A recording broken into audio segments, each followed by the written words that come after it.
Bienvenidas y bienvenidos a un nuevo análisis a fondo. Hoy vamos a resolver un misterio tecnológico, uno bastante ruidoso, la verdad. En una era de impresoras láser silenciosas, de conexión Wi-Fi, de tinta inteligente, ¿por qué un aparato tan mecánico, tan aparentemente anticuado como la impresora matricial se niega a desaparecer? Tenemos un material muy completo que la desmonta pieza a pieza, y nuestra misión es entender su secreto. No solo cómo funciona, sino por qué en ciertos sitios sigue siendo la reina indiscutible. Para empezar a desgranar esto, lo primero que me saltó a la vista, y tengo que admitir que me sorprendió, fue la sección enorme sobre seguridad. Sinceramente me parece un poco exagerado, ¿no? ¿De verdad hablamos de una máquina peligrosa o son las típicas advertencias de manual que nadie se lee? Pues fíjate, es una pregunta muy pertinente, porque refleja perfectamente el cambio de mentalidad. Hoy pensamos en la tecnología de oficina como algo inofensivo, casi etéreo. Pero la impresora matricial pertenece a una era electromecánica. Es más una máquina industrial en miniatura que un gadget. Y no, esas advertencias no son una exageración, son el reflejo de lo que ocurre bajo la carcasa. O sea que hay peligros reales. El material habla de riesgo de atrapamiento de dedos con el cabezal de impresión moviéndose a toda velocidad. Y luego el tema de la temperatura. Menciona que el cabezal puede llegar a 60 o 70 grados.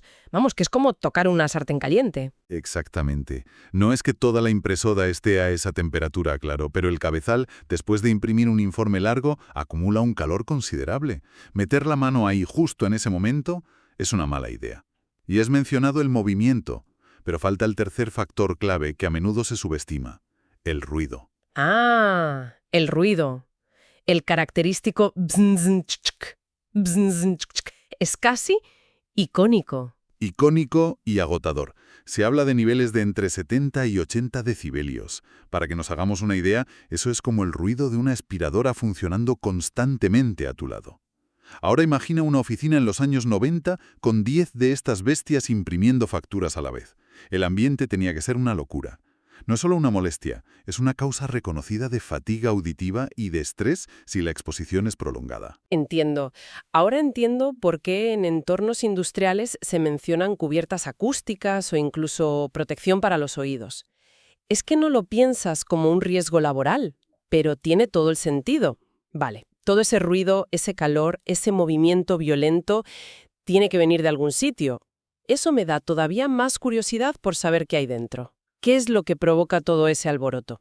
Pues ahí está el corazón de la máquina y la clave de su supervivencia: el cabezal de impresión. Es una pieza de ingeniería puramente mecánica. Olvídate de gotas de tinta que vuelan o de polvo de tóner que se fusiona con calor. Aquí lo que tenemos son agujas de metal, unos pequeños percutores. Como diminutos martillos, ¿no? El texto dice que son disparados por solenoides, que son básicamente electroimanes. Justo. Un solenoide recibe una señal eléctrica, se convierte en un imán por un instante y dispara una aguja metálica con una fuerza tremenda. Esa aguja golpea una cinta impregnada de tinta y la cinta, a su vez, impacta contra el papel y deja un punto. Multiplica eso por miles de veces por segundo y tienes un carácter. Todo el ruido que oyes es literalmente el sonido de la imagen siendo martillada sobre la hoja, punto por punto. Y aquí es donde entra la diferencia entre 9 y 24 agujas, supongo. En la práctica, ¿qué significa esa diferencia? ¿Es como comparar una foto muy pixelada con una de alta resolución? Es una analogía perfecta. Un cabezal de 9 agujas te da una calidad funcional, lo que se llamaba calidad borrador o draft, perfecto para un albarán en un almacén donde solo importa que sea legible. Pero con 24 agujas, la densidad de puntos es mucho mayor. Podemos hablar de resoluciones de hasta 360 puntos por pulgada. Con eso ya podías imprimir un logotipo de empresa que no pareciera un borrón, o un texto con un acabado tan bueno como el de una máquina de escribir. Era la diferencia entre funcional y profesional en su época. Y la durabilidad de esas agujas es asombrosa. Entre 400 y 600 millones de caracteres. Cuesta hacerse una idea de cuánto es eso. Pongámoslo en contexto. La novela Don Quijote de la Mancha tiene más o menos 2 millones de caracteres. La vida útil de un solo cabezal equivale a imprimir el Quijote pues unas 200 o 300 veces. Es una auténtica bestia de trabajo, diseñada para durar, no para ser reemplazada cada año. Vale, tenemos el cabezal martillando, pero esa pieza tiene que moverse. Ahí entra el carro, el motor, el raíl y unos consejos de mantenimiento muy específicos. Me llamó la atención lo de lubricar con grasa sin vaselina. ¿Por qué esa advertencia tan concreta? Porque es un detalle de ingeniería que marca la diferencia. La vaselina, aunque es un lubricante, con el tiempo y el calor puede resecarse, volverse pastosa, o incluso puede reaccionar con ciertos plásticos de los engranajes y degradarlos. Se necesita una grasa específica, normalmente de silicona o de litio, que mantenga sus propiedades durante más tiempo y bajo condiciones más duras. Es otro indicio de que estamos ante una máquina de precisión, no un electrodoméstico de usar y tirar. Y además del movimiento lateral del cabezal, está el del papel. Por un lado, el rodillo de goma para las hojas sueltas, como en cualquier impresora. Pero por otro, los famosos tractores de arrastre para el papel continuo. Esos agujeritos en los laterales del papel que ya casi habíamos olvidado. Y esos tractores son una de sus armas secretas. La capacidad de manejar papel continuo con una precisión milimétrica, durante horas, sin que una sola hoja se desvíe, es algo que las impresoras modernas simplemente no están diseñadas para hacer. Esos tractores, con sus púas que se enganchan en las perforaciones, garantizan una alimentación perfecta para imprimir registros, facturas o informes de datos de cientos de páginas. Ahí, ninguna láser puede competir. Lo que nos lleva a cómo se comunica esta máquina con el ordenador. La lista de puertos de conexión es un viaje en el tiempo, ¿eh? Empezamos con el puerto paralelo, ese conector enorme y robusto. El conector Centronix de 36 pines era el estándar absoluto. Robusto sí, pero también limitado. Los cables eran gruesos, caros, y no se recomendaba que tuvieran más de 3 metros, lo que a veces era un problema para colocar la impresora en la oficina. Y luego vemos la evolución. Aparece el puerto serie, el USB y hasta el Ethernet. Esta mezcla de puertos viejos y nuevos es casi una metáfora de la propia impresora, ¿no? Totalmente. Es la clave de su adaptabilidad. Tiene un pie en el pasado industrial, con el puerto serie, el RS-232, que sigue siendo vital en fábricas o terminales de punto de venta donde necesitas un cableado muy largo y resistente a interferencias. Y a la vez tiene el otro pie en la oficina moderna, con el USB para una conexión rápida y el Ethernet para integrarla en una red. Puede hablar tanto con un ordenador de hace 30 años como con un servidor actual. Esa versatilidad es oro. Pasemos a la experiencia de usarla. El panel de control es la simplicidad personificada. Unos cuantos LEDs y botones con funciones muy claras como avance de línea, nada de pantallas táctiles. Es una interfaz de otra época, una herencia del mundo pre-Windows. Está diseñada para ser funcional y darte información esencial de un vistazo. Está encendida. LED de Bower. Se ha atascado el papel. LED de error. Está lista para recibir datos. LED de online. Es un lenguaje universal y a prueba de fallos.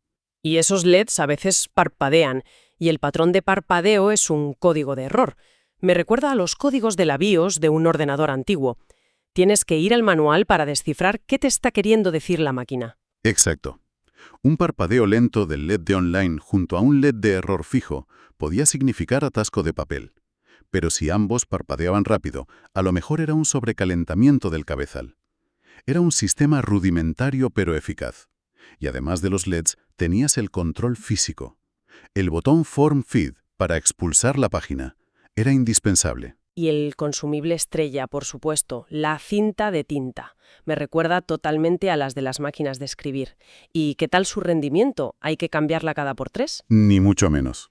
Una cinta estándar puede durar entre 3 y 6 millones de caracteres. Siguiendo con el ejemplo de antes, te daría para imprimir el Quijote un par de veces. Y su coste es bajísimo en comparación con un cartucho de tinta o un tóner. Además, no se acaba de golpe, va perdiendo intensidad poco a poco. Y aquí el material da un consejo muy práctico. Cambiar la cinta cuando la impresión empieza a palidecer, no cuando ya no pinta nada. ¿Por qué es tan importante? Lubricación de la tinta. Ese impacto en seco genera más fricción, más calor, y puede acortar drásticamente la vida útil de las agujas o incluso romperlas. Es un pequeño gesto de mantenimiento preventivo que alarga la vida del componente más caro de la impresora. Hablando de ajustes, una vez que la tienes conectada, hay que configurarla. Y hay un ajuste físico que me pareció fascinante. La palanca del gap. ¿Qué es exactamente y por qué es tan crucial? El gap es, literalmente, el hueco, la distancia que hay entre la punta de las agujas y el rodillo sobre el que se apoya el papel. Y es crucial porque no todos los papeles tienen el mismo grosor. No es lo mismo imprimir en un folio normal que en un formulario autocopiativo de 3 o 4 hojas. Claro, el papel con copias. Otra de las grandes razones de su supervivencia. Una láser no puede hacer copias porque no hay impacto físico. Esa es la magia. La impresora matricial golpea el papel y esa fuerza se transmite a través de las hojas de calco para generar las copias. Pero para que eso funcione bien, necesitas ajustar el gap. Si el hueco es demasiado grande para un papel fino, la impresión saldrá débil, desvaída. Y si es demasiado pequeño para un formulario grueso, el cabezal roza demasiado con la cinta, la desgasta y la impresión puede salir emborronada. Esa pequeña palanca, a menudo con una escala del 1 al 5, permite al usuario calibrar la fuerza del impacto para cada trabajo. Y además del ajuste físico, está la configuración en el sistema operativo. Crear tamaños de papel personalizados en Windows para facturas o albaranes que no son una A4 estándar. Un paso fundamental. Si tu empresa usa facturas de, no sé, 21 centímetros de ancho por 15 de alto, tienes que ir a las propiedades del servidor de impresión y crear un nuevo formulario con esas dimensiones.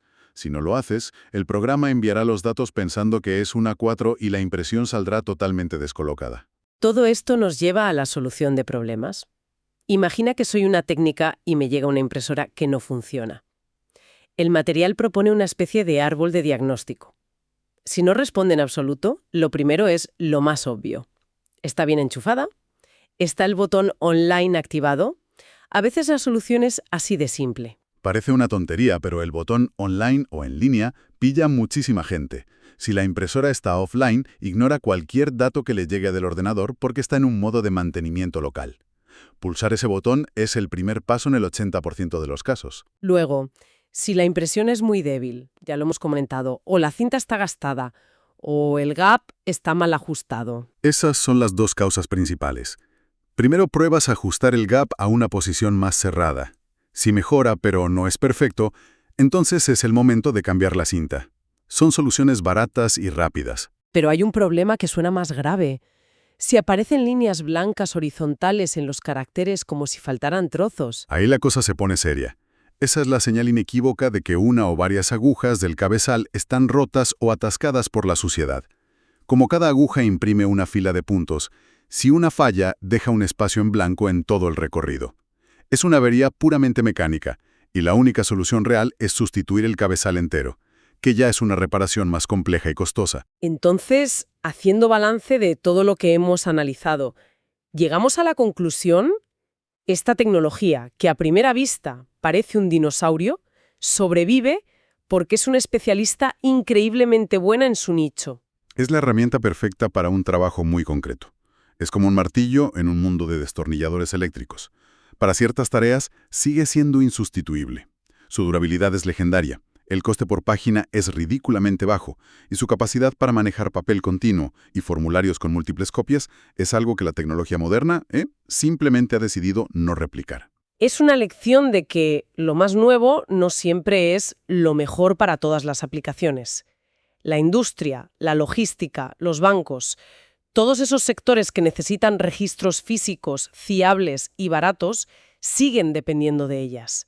Hemos pasado de pensar que era un trasto viejo a verla como una campeona de la resistencia. Exacto, es el triunfo de la función sobre la forma. No es bonita, no es silenciosa, no es inteligente, pero hace su trabajo de forma impecable, día tras día, durante años. Los principios que la rigen, impacto físico, robustez mecánica y sencillez, son su seguro de vida. Este análisis nos ha dado una visión completísima, desde el riesgo de quemarse un dedo hasta el truco de la palanca del gap. Y esto nos deja con una reflexión final para darle una vuelta. En un mundo donde toda nuestra tecnología tiende a convertirse en cajas negras, selladas, imposibles de reparar y que no entendemos cómo funcionan, ¿qué valor estamos perdiendo al abandonar estos dispositivos que son mecánicamente transparentes? Hay algo increíblemente honesto y valioso en una máquina donde puedes literalmente ver y oír cómo se está creando la imagen, punto a punto, martillazo a martillazo. Quizás esa transparencia sea algo que echemos de menos en el futuro.